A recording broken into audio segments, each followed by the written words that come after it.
ஒரு 685 ரூபா பணம் எங்கள் அம்மாட்டேருந்து வாங்கிட்டு நான் பாம்பே போகிறேன். இதுதான் நம்மளோட வாழ்வில் முதல் தொடக்கம். அந்த நேரத்துலேருந்து இந்த நேரம் வரைக்கும் வேறு தொழிலுக்காகவோ மற்ற எதுக்காகவும் நான் வீட்டில் பணம்னு வாங்கினது கிடையாது. இயற்கை சூழ்நிலையால் விவசாயம் பாதிக்கப்படுறது எப்போதுமே இயல்பாக நடக்கிறது தான். அதுபோல் என் வாழ்க்கையிலும் 2021 ராணிப்பேட்டை வழியாக புயல் கடந்து ஆந்திர மாநிலத்தை அடையும் போது நான் பயிர் வைத்திருந்த எல்லா பயிர்களும் நீரில் மூழ்கி போயிடுச்சு. மாடி தோட்டத்திலையும் அடுக்குமுறை விவசாயம்ன்றது பாசிபிளான விஷயம் பண்ணலாம். இன்னைக்கு லேயர் ஃபார்மிங்ஸ் வந்துருச்சு, ஸ்ட்ரக்சர் ஃபார்மிங்ஸ் வந்துருச்சு. ஸோ என்னென்ன மாதிரியான விஷயங்களில் ஒருத்தர் விவசாயம் பண்ண ஸ்டார்ட் பண்ணலாம், எப்படிலாம் பண்ணலாம்? பேசிக்காக இதெல்லாம் பண்ணால் இது மாதிரியான காய்கறிகள் ஈஸியாக விளைவிக்கலாம். ரொம்ப 30 நாட்களில் விளையக்கூடிய பொருட்கள்லாம் இருக்குது. வெண்டைக்காயெல்லாம் ஒரு அரைகுறை ஆடைகளில் அரை வயிற்று பசியை போக்க முழு சேற்றில் இறங்கி மூச்சடைக்க உழைத்து மிச்சம் இருக்கும் நேரமெல்லாம் தன் கால்நடைகளை முத்தமிட்டு வளர்த்து காற்றோ மழையோ வெயிலோ புயலோ அனைத்தையும் கடந்து தான் இட்ட விதையை வேரூன்றச் செய்த இறைவனுக்கு நன்றியிட்டு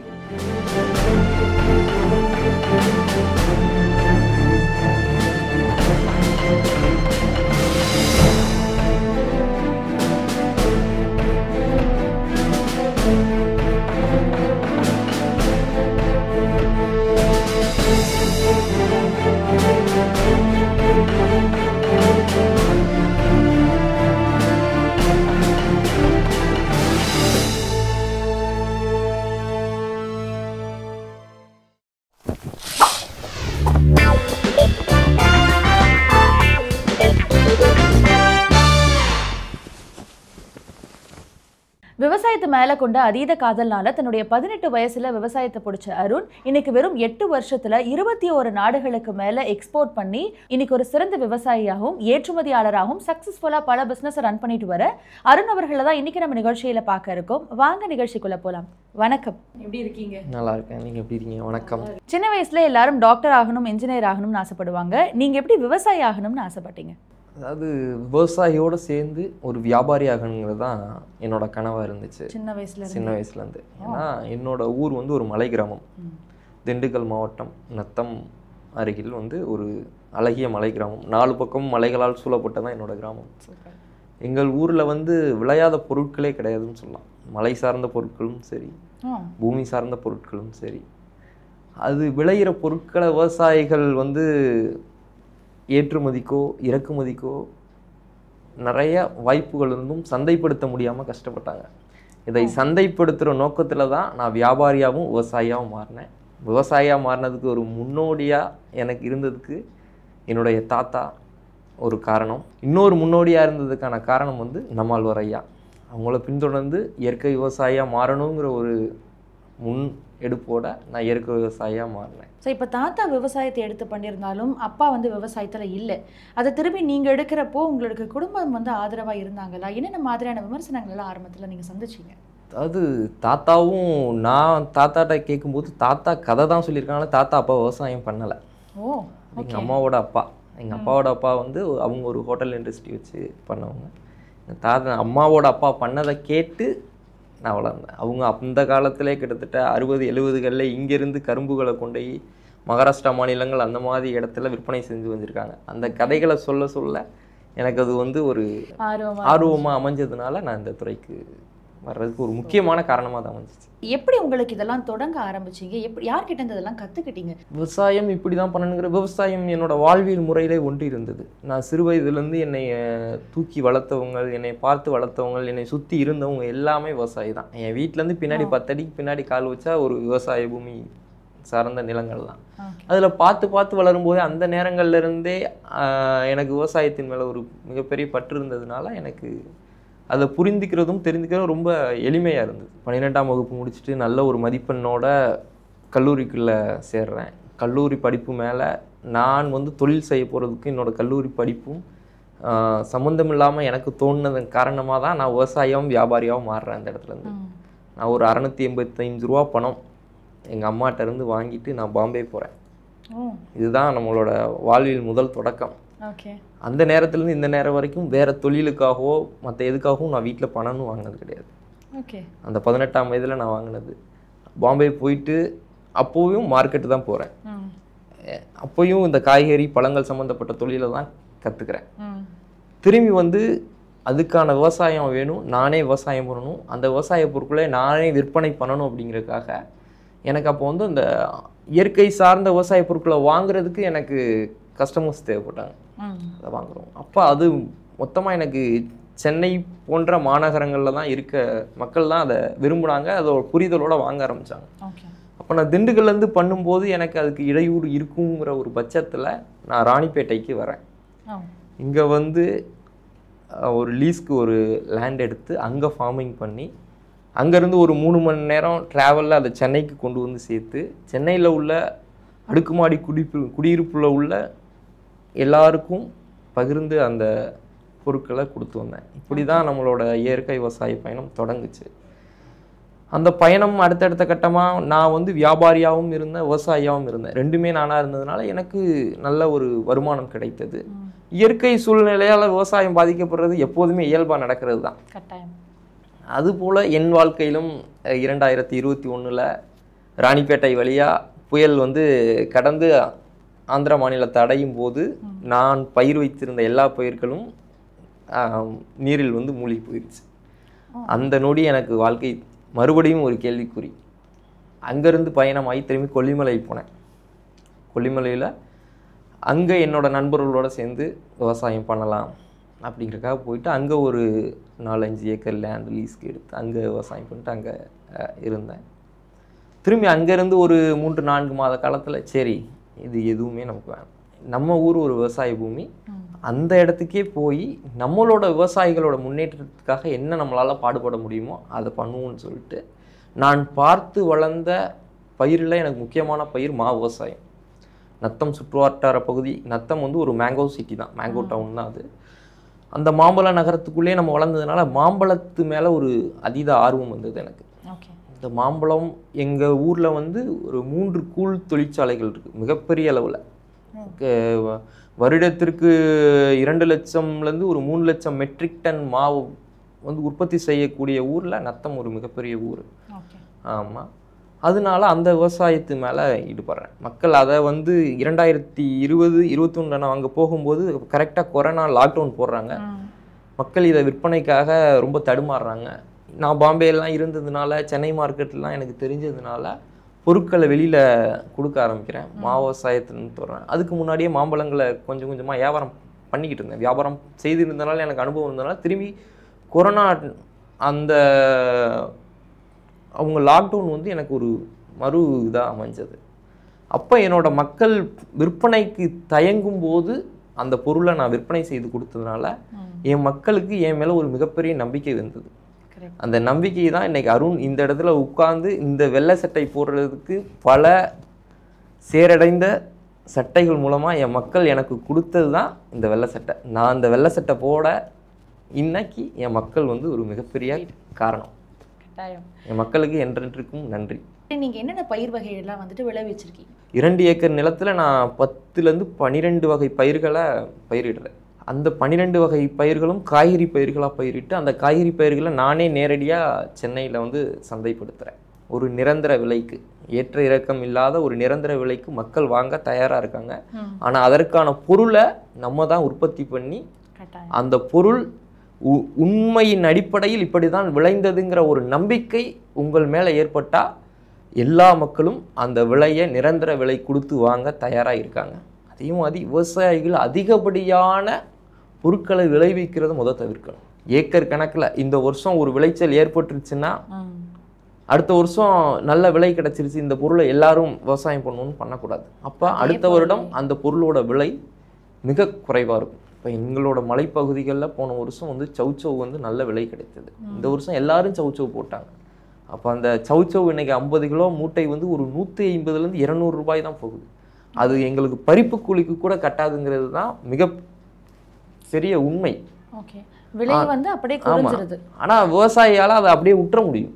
ஆனாலும் நம்ம விளை வைத்த பொருட்கள் வீணாக போகக்கூடாது, ஏதோ ஒரு மக்களை சென்று அடையணுங்கிற ஒரு நல்ல எண்ணத்தில் மட்டும்தான் இங்கே இருக்கக்கூடிய விவசாயிகள் எல்லாமே அதை சந்தைக்கு கொண்டு போய் சேர்க்குறாங்க. இன்னைக்கு மா விலை மிகப்பெரிய வீழ்ச்சியில் இருக்குது. கூழ் தொழிற்சாலையில் 4 ரூபாய்க்கு மாவை வந்து எங்கள்கிட்ட வாங்குறாங்க. வெறும் 4 ரூபாய்க்கு. தோத்தாப்பூரிங்கக்கூடிய வெரைட்டி கல்லாமைன்னு சொல்லுவாங்க எங்கள் ஏரியாவில். அந்த 4 ரூபாய்க்கு கூழ் தொழிற்சாலையில் வாங்குறாங்க. அந்த 4 ரூபாயிலேருந்து 10 ரூபாய்க்குள்ளே அவங்க வாங்கும்போது எங்களுக்கு எவ்வளோ பெரிய, எங்களோட விளைய வைக்கிற ஆதார விலையே எங்களுக்கு 7 ரூபாய் வருது 1 கிலோ மாவிற்கு. குறைந்தபட்ச விலை வந்து 7 ரூபாய், அதிகபட்சமாக 15 ரூபாய் வரைக்கும் அது தொடுது. 4 ரூபாய்க்கு விற்கும்போது நீங்கள் போடுற காசை கூட உங்களால் திருப்பி கண்டிப்பாக எடுக்க முடியாது. இருந்தும் விவசாயி ஏன் மறுபடி உழவு செய்கிறான்னா, அதற்கு ஒரு அழகிய பழமொழி, உழுதவன் அளவு பார்த்தால் உலக்கை கூட மிஞ்சாது. என்றைக்கும் எந்த விவசாயியும் அளவு பார்க்காமல் உழைப்பதனாலே இந்த உலகம் இன்னும் வறுமையற்ற நிலையை நோக்கி ஓடிக்கொண்டிருக்கிறது. இந்த விவசாயிகள் நான் செய்யும் தொழில் நட்டம் என்று நினைத்து விட்டால் இந்த உலகம் வறுமையின் பாதையில் நடக்க தொடங்கிவிடும். இது தலையாய உண்மை, அனைவரும் ஏற்றுக்கொள்ள வேண்டிய உண்மை. அனைவரும் விவசாயம் செய்யுங்கள். மாடி தோட்டத்திலையும் அடுக்குமுறை விவசாயம்ன்றது பாசிபிளான விஷயமா பண்ணலாம். இன்னைக்கு லேயர் ஃபார்மிங்ஸ் வந்துருச்சு, ஸ்ட்ரக்சர் ஃபார்மிங்ஸ் வந்துருச்சு, அது மாதிரி ஹைட்ரோபோனிக்ஸ் ஃபார்மிங்ஸ் வந்துருச்சு. அதாவது வெறும் மண் இல்லாமல் தண்ணியிலே வளரக்கூடிய. அப்போ அந்த மாதிரி முயற்சிகளை மாடி தோட்டங்களில் எடுக்க முடியும். ஏன்னா முதல்ல மணல் சார்ந்து தான் விவசாயம் பண்ணிட்டு இருந்தாங்க. அதுக்கப்புறம் வந்து இன்றைக்கி தேங்காயோட துகள்களை வச்சு விவசாயம் பண்ணுறாங்க. அது எடை குறைவாக இருக்கிறதுனால மாடி தோட்டங்களில் பயன்படுத்த முடியும். நீங்கள் உங்களோட இல்லங்களுக்கு எந்த பாதிப்பும் வராது. நீங்களே உங்களுக்கு தேவையான பொருளை நீங்கள் உற்பத்தி பண்ணும்போது தற்சார்பு வாழ்வியலுக்குள்ளே போகிறீங்க. இப்போ கொரோனா வரும்போது தான் உணவோட தேவை எல்லாருக்கும் தேவைப்பட்டது. இன்னைக்கு யாருக்கும் ஆடை தேவைப்படலை, அணிகலன்கள் தேவைப்படலை, மகிழுந்துகள் தேவைப்படலை, ஆனால் எல்லாருக்கும் உணவு தேவைப்பட்டுச்சு. ஒரு நாள் திறக்கக்கூடிய அந்த அங்காடிகளுக்காக பல நாட்கள் காத்திருந்தோம். இது உண்மை நிலைமை. இது மறுபடியும் இன்றைய நிலைமைக்கு இன்னைக்கு கொரோனா திரும்பி இந்தியாவில் பரவிட்டு இருக்குன்னு சொல்கிறாங்க. அப்போ இது அடுத்தடுத்த நிலைமைக்கு பரவாமல் இருக்க நம்மளே ஆயத்தப்படுத்திக்கணும். அதை மக்களுக்கு ஒரு இதாக வைக்கிறோம். ஓகே. ஸோ என்னென்ன மாதிரியான விஷயங்களில் வந்துட்டு ஒருத்தர் வந்துட்டு விவசாயம் பண்ண ஸ்டார்ட் பண்ணலாம், எப்படிலாம் பண்ணலாம்? பேசிக்காக இதெல்லாம் பண்ணால் இது மாதிரியான காய்கறிகள் ஈஸியாக விளைவிக்கலாம். ரொம்ப 30 நாட்களில் விளையக்கூடிய பொருட்கள்லாம் இருக்குது. வெண்டைக்காயெல்லாம் ஒரு 25 நாளில் நீங்கள் விளைச்சலை பார்த்துடலாம். 35 நாளில் பறித்து சாப்பிட்றலாம். இதெல்லாம் விதை வகைகள் ஒன்றும் இல்லை. ஒரு வெண்டைக்காய் விதையை நீங்கள் ஒரு கடையில் வாங்கலாம். இல்லை எல்லாரும் கிராமப்புற பகுதியிலேருந்து வந்தவங்க ஒரு கிராமப்புற பகுதியில் ஒரு விவசாயிட்டேருந்து வாங்கிட்டு வரலாம். நாட்டு வெண்டையில் இன்னைக்கு ஒரு 20-30 ரகங்கள் இருக்குது. என்னுடைய நண்பர்கள் எல்லாமே இன்றைக்கும் அதை பண்ணிக்கிட்டு இருக்காங்க. நான் அந்த ஏற்றுமதி தொழில், சந்தைப்படுத்தல் தொழிலில் வந்ததுனால விவசாயத்தை நான் ரொம்ப குறைந்த அளவில் பண்ணிட்டு வரேன். ஏன்னா நான் இன்றைக்கி ஒரு 100 விவசாயிகளுக்கு முன்னோட்டமாக இருந்து அவங்களோட பொருட்களை விற்பனை செய்து வரேன். 1000 விவசாயிகள் அதற்கு பின்னாடி நம்பிக்கையாக இருக்காங்க. அதனால என்னோட குறைஞ்சதுனால இன்றைக்கி என்னோட நண்பர்கள் நிறைய விதை சேகரிப்பு கூட்டமைப்பில் நான் ஒரு உறுப்பினராக இருக்கேன். அந்த விதைகளை வாங்குங்க. நீங்களே வீட்டில் க்ரோ பேக்னு சொல்லக்கூடிய பேக்ஸ் கடையில் விற்கிது. அதில் வந்து ஒரு காயற்பித்து தேங்காய் மஞ்சிகளை போட்டு 2 விதைகளை விட்டால் கூட உங்களுக்கு 4 நாளில் செடி முளைக்க ஆரம்பிச்சிடும். 30 நாளில் நீங்கள் அந்த வெண்டைக்காயை வந்து சாப்பிட ஆரம்பிச்சிடலாம். ஒரு எளிமையான விவசாயம். நிறைய விவசாயிகள் வந்துட்டு இறக்குறத வந்து நம்மளால பார்க்க முடியுது. இதுக்கெல்லாம் நீங்கள் ஒரு வீடியோவில் கூட சொல்லியிருந்தீங்க, இதுக்கெல்லாம் விவசாயிகளே காரணம் அப்படின்னு சொல்லிட்டு.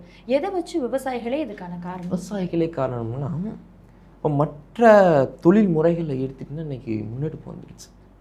இன்றைக்கி மனிதன் செய்யக்கூடிய வேலையை ரோபோக்கள் செய்து வருது. வெளிநாடுகளில் பார்த்திங்கன்னா விவசாயம் 100 ஏக்கர் 50 ஏக்கர் நடக்குது. எப்படி அவங்களால பண்ண முடியுது? இப்போ டெக்னாலஜி உள்ளே கொடுக்குறோங்க. தொழில்நுட்பத்தை நீங்கள் ஒரு தொழிலுக்குள்ளே புகுத்த மட்டும்தான் அந்த தொழில் வந்து அழிந்து போகாமலும் மறைந்து போகாமலும் இருக்கும். இப்போ என்னுடைய விவசாயிகள்கிட்ட நான் கேட்டுக்கிறது என்னென்னா, அடுத்தடுத்த கட்டத்துக்கு நகருங்க, விவசாயத்தை எளிமைப்படுத்துங்க, தேவையானவற்றை விளைவிங்க, அதிகபட்சமாக விளைய வைக்காதீங்க. விவசாய சங்கமைப்புகளை கூட்டமைப்புகளை ஒன்றிணைக்கும் போது எல்லா விவசாயிகளும் சேர்ந்து முடிவெடுங்க. இந்தந்த பயிர்களை இந்தந்த அளவில் தான் நம்ம விளைய வைக்கணுங்க. இன்றைக்கி நமக்கு 100 மெட்ரிக் டன் தான் தக்காளி தேவைன்னா அன்றைக்கி 100 மெட்ரிக் டன் தக்காளியை விளை வைக்கிறதுக்கான ஒரு ஆயத்த பணிகளை நம்ம ஏற்படுத்தலாம். அதான விவசாயிகளுக்குள்ளேயே புரிதல் இருக்கணும் இல்லையா? அந்த புரிதலை ஏற்படுத்துறது தான் சங்கமைப்பு, கூட்டமைப்பு. அதற்கான அரசு ஒத்துழைப்போடு இதை விவசாயிகள் பண்ணார். என்னென்ன மாதிரியான விழிப்புணர்வுகள் விவசாயிகளுக்கு தேவைன்னு நினைக்கிறீங்க? விழிப்புணர்வுகளே வந்து நீங்கள் இப்போ என்னோட மாவு விவசாயிகள்கிட்ட நான் சொல்லி வர்றதுன்னா, முதல்ல எங்கள் ஊர்லலாம் மாவு விவசாயம் வந்து அப்படியே பறித்து விடுவாங்க, தரையில் விழுகும், அப்படியே எடுப்போம், டிராக்டரில் ஏற்றுவோம், கூழ் தொழிற்சாலை கொண்டு விட்டுருவோம், வெளியில் அதிகபட்சமான சேதம் ஏற்பட்டு. இப்போ நாங்கள் அதில் டெக்னாலஜியில் கொஞ்சம் இன்புட் உள்ளே படுத்தி இப்போ வலைகளை வச்சு மாங்காய் பறிக்கிறோம். பறிக்கும் பொழுதே வலைகளை பறிக்கிறோம். அப்போ வந்து மாங்காய் கீழே விழுகாதனால எந்த ஒரு டேமேஜ் ஆகிறதில்ல, சேதாரம் ஆகாதனால அதோட வாழ்நாட்கள் வந்து அதிகப்படியாகுது டேமேஜ். அண்ட் அதே மாதிரி சில பயிர்களை அல்லது சில காய்கறிகளை விளைவிக்கும் பொழுது அதுக்குன்னு ஒரு கூண்டு மாதிரி அல்லது ஒரு வலை அமைச்சு, நீங்கள் சொல்கிற மாதிரி ஒரு கவர் அமைச்சு எல்லாத்தையும் பண்ணிட்டு வரோம் இப்போயும். ஆனால் அது வந்துட்டு வளர்ச்சியை தடுக்காது. அதாவது இறைவனோட ஆணைப்படி என்னன்னு கேட்டிங்கன்னா, இந்த உலகத்தில் இருக்க எல்லா உயிரினங்களுக்கும் உணவிடுவது இறைவனின் தலையாய கொள்கை.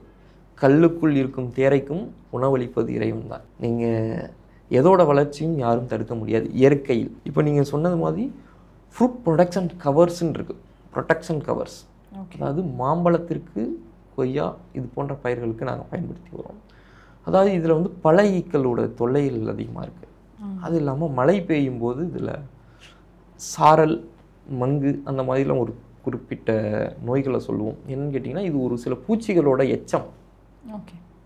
இந்த எச்சம் வந்து இனிப்பாக இருக்கும். இதை தேடி வரக்கூடிய ஒரு சில பாக்டீரியாஸ், வைரஸ் வந்து கருப்பாக இருக்கும். இந்த எச்சத்தை மேலே அது இனிப்பு காரணமாக உட்காரும்போது கருப்பாக மாறிடும் பழம்.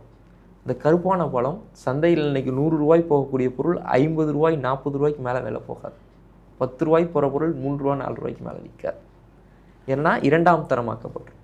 இந்த ஃப்ரூட் ப்ரொடக்ஷன் கவர்ஸை நம்ம யூஸ் பண்ணுறதுனால என்னென்னு கேட்டிங்கன்னா, அந்த நன்மை செய்யக்கூடிய பூச்சிகள் எச்சங்கள் கூட அந்த கவர் மேலே தான் இருக்கும். ஃப்ரூட் ப்ரொடக்ஷன் கவர் மேலே இருக்கிறதுனால உள்ளே இருக்கக்கூடிய பழங்கள் எப்போதுமே வெளிர் நிறத்தில் எப்போதுமே அதிகபட்சமாக ஒரு அந்த கவரை யூஸ் பண்ணும்போது ஒரு மாத்தோட்டத்தில் இருக்க மாம்பழத்தில் 90% மாம்பழத்தை நாங்கள் ஏற்றுமதிக்காக எடுத்துக்கிறோம். மற்ற நேரங்களில் நமக்கு 40 முதல் 50% தான் அதில் வந்து எடுக்க முடியும். இந்த மாதிரி ஏற்படுற சின்ன சின்ன தவறுகள்.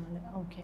அதே மாதிரி ஃபார்மர்ஸ் அல்ட்ரா டென்சிட்டி ஃபார்மிங்ஸ் அந்த மாதிரி வரணும், அடர் நடவு முறைக்கு வரணும். பழைய காலங்களில் மரங்கள் மிக அடர்த்தியாகவும் பெரிதாகவும் இருந்துச்சு. அன்னைக்கு ஆட்கள் இருந்தாங்க, ஏறி பறிக்க ஏதுவாக இருந்துச்சு. இன்றைக்கி ஆட்களோட பற்றாக்குறை இருக்கிறதுனால அடர் நடவு முறைங்கிறப்ப ஒரு செடி அதிகபட்சமாக 8லேருந்து 10 அடி தான் உயரம் வளரும்.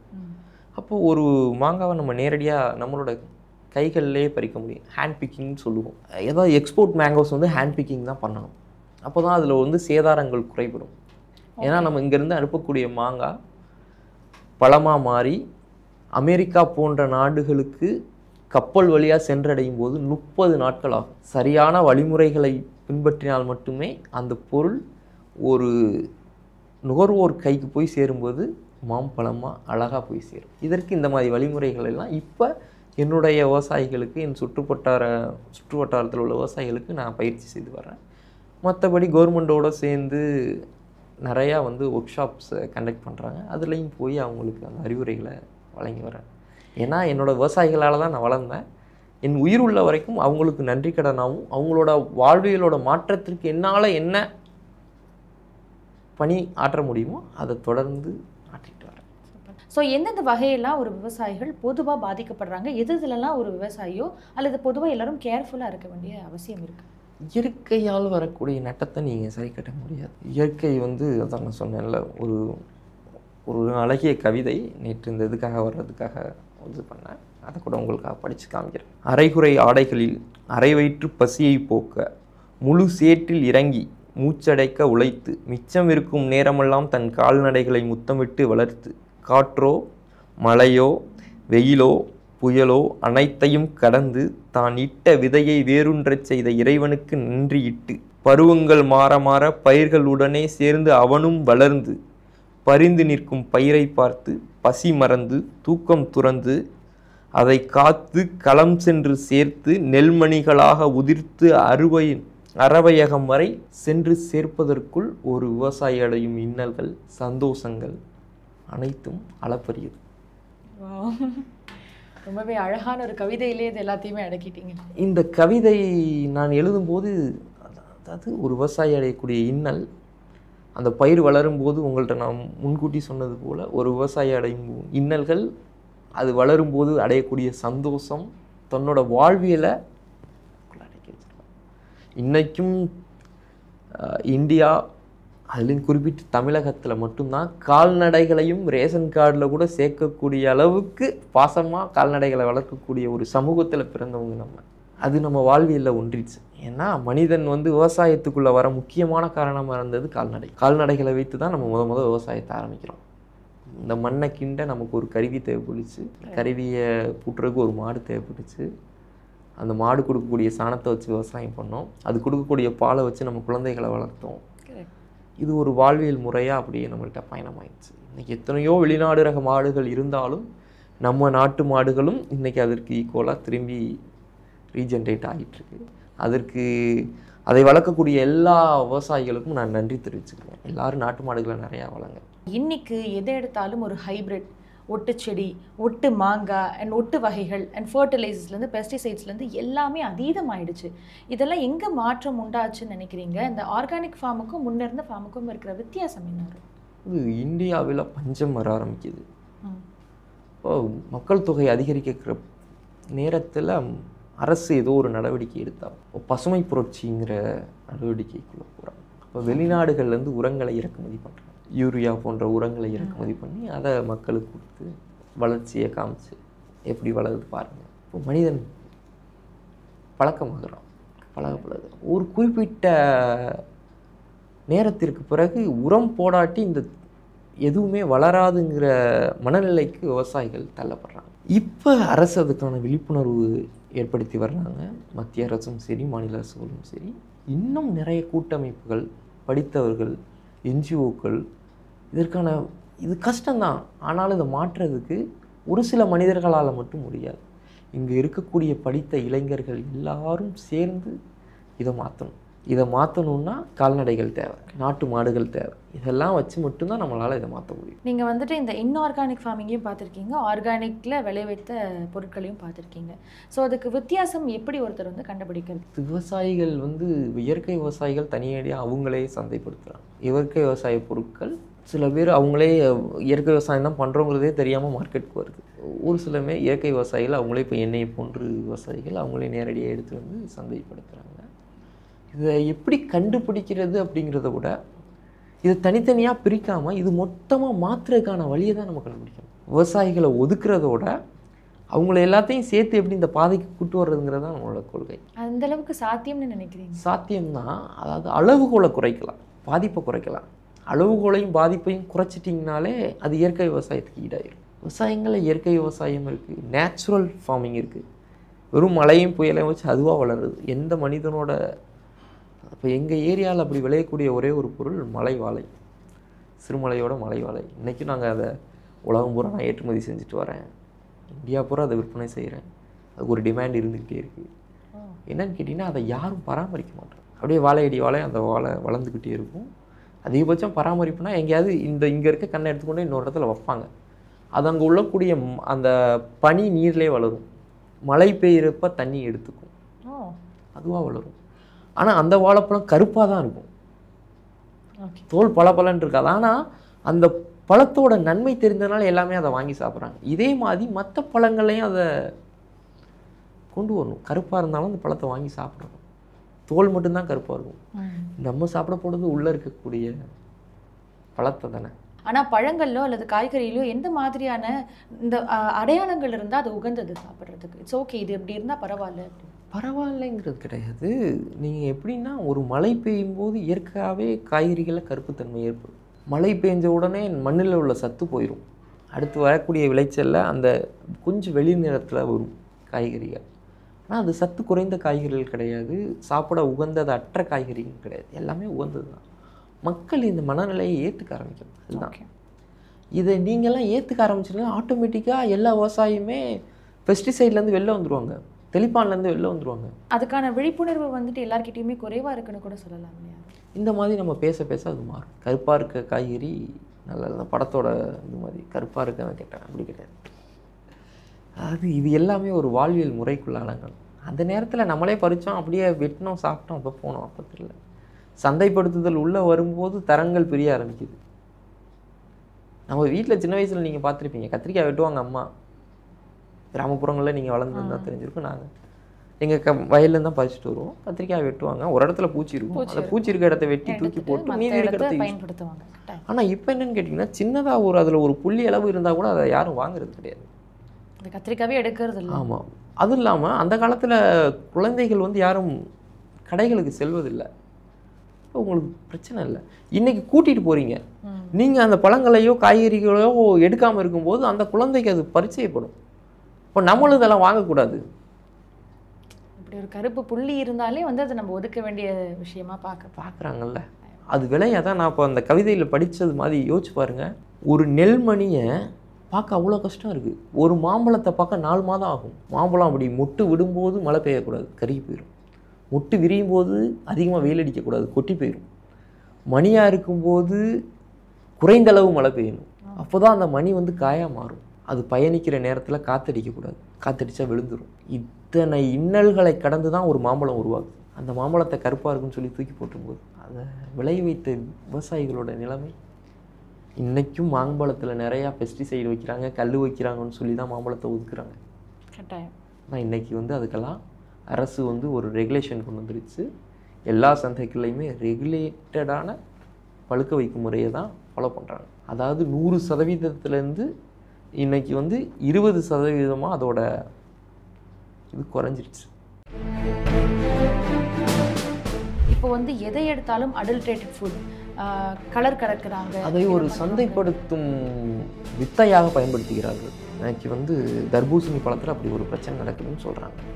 10,000 கிலோ விளைவிக்கிறோம். ஒரு ஒரு ஒரு தர்பூசணி 3 கிலோ 4 கிலோ இருக்கும், அதிகபட்சம் 10 கிலோ இருக்கும். அப்போ 3000 4000 பழங்களில் உட்காந்து எங்களுக்கு சாயம் ஏற்றிக்கிட்டு தான் எங்கள் வேலையா? பொதுவாக எக்ஸ்போர்ட் குவாலிட்டின்றது எல்லாமே ஏ கிரேடாக இருக்குது. ஆனால் நம்ம ஊரில் கிடைக்கிறது எல்லாமே செகண்ட் குவாலிட்டியாக தான் இருக்குது. இதுக்கு என்ன காரணம்னு நினைக்கிறீங்க? இதுக்கு மெயினான காரணம், இன்றைக்கி நம்ம ஊர்லேயும் ஃபஸ்ட் குவாலிட்டி ஃபுட்ஸ் கிடைக்குது. பட் அதானே எவ்வளோ அஃபோர்டபுளாக இருக்குன்ற ஒரு விஷயம். அஃபோர்டபுளுக்கான காரணம் என்னன்னு நீங்கள் தான் சொல்கிறீங்களா? ஸோ ஒவ்வொன்றும் ஒரு மாதிரி டெஸ்ட் பண்ணி வாங்கணும். அந்த மாதிரி இந்தந்த காய்கறிகளை அல்லது இந்தந்த பழங்களை குறிப்பாக இது மாதிரி டெஸ்ட் பண்ணி வாங்குறது நல்லது அப்படின்னு நீங்கள் என்ன சொல்லுவீங்கன்னா? சுதர்ஷனா என்ன பண்ணுங்க? பழங்கள்லாம், மாம்பழங்களில் நிறைய பேர் வந்து கலர் வந்தோன்னே வெட்டி சாப்பிட்றாங்க, சுவை இல்லைன்னு சொல்லிடுறாங்க. அது தவறு.